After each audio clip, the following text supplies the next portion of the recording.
one thing you keep to note is that with balls especially, you have 4 or 8 sequences. That means it's the beat has to be 1, 2, 3, 4, then loop, or it'll be 1, 2, 3, 4, 5, 6, 7, 8 loop.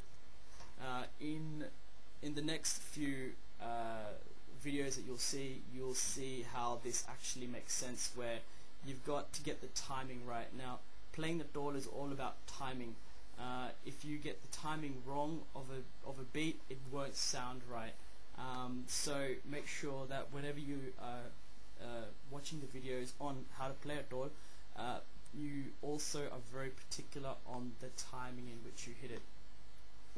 So as far as I know, there's only 4 or 8, and that comprises of 1 ball, and then what you do is you repeat that to make a beat. So let's get straight into it. The next section I want to explain is what a dhol is. A dhol is how you begin and end a particular beat, or transition from one beat to another. So for example, a very simple dhol is just, or that's just how to finish, how to start. That's mostly how to finish one, what I just did then. But a dhol can also be used for transitioning as well as beginning a beat. This is all something you'll learn as you get as you start to understand beats better. So moving from that, it's how to hold dhagas properly. For example, this is how I normally hold a dhaga. Okay, now I like to flick it like this. Now keep note that it's actually, when you play a dhol, the whole aspect of playing a dhol is not using your arms. It's not like this. You're not continuously bashing it like that. You're actually just flicking. Let me just hold it a little bit better for you. You're actually just flicking. Notice how my arm isn't moving like this, right? It's simply my wrist.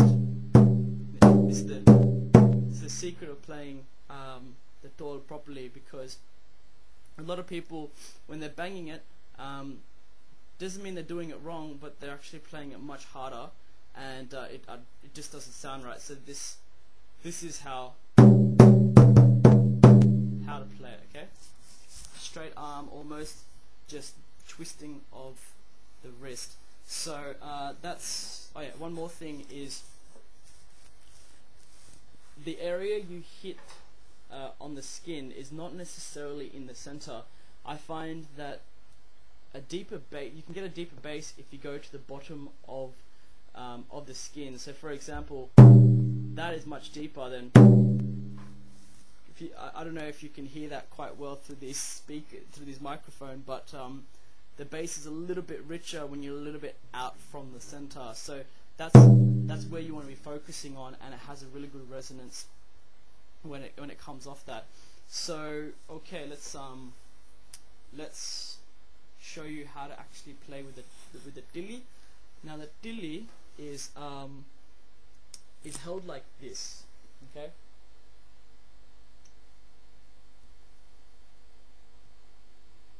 Now when you play it, you're actually just using the last 3 fingers and just flicking them out. The first finger and the thumb stay the same place, okay? And you're just flicking it out.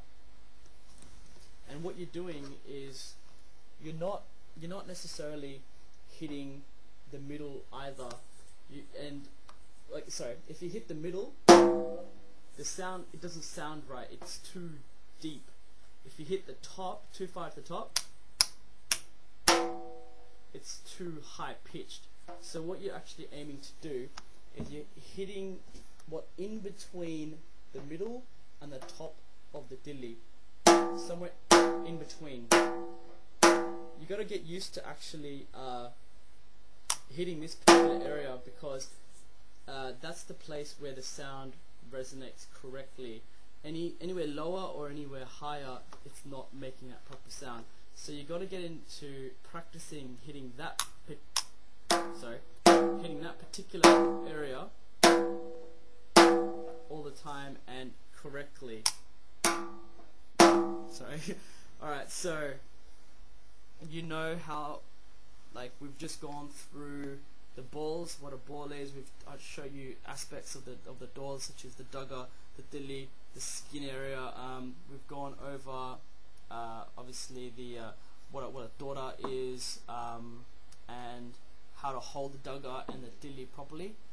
What I want to do now is start you on a really basic beat, starting with the ball. That ball is going to be ge na, na ge na, na ge na. Now it just sounds a bit silly, but follow with me. I'm going to go ge na, na ge na, na ge na, na ge na. And I want you to just keep doing that.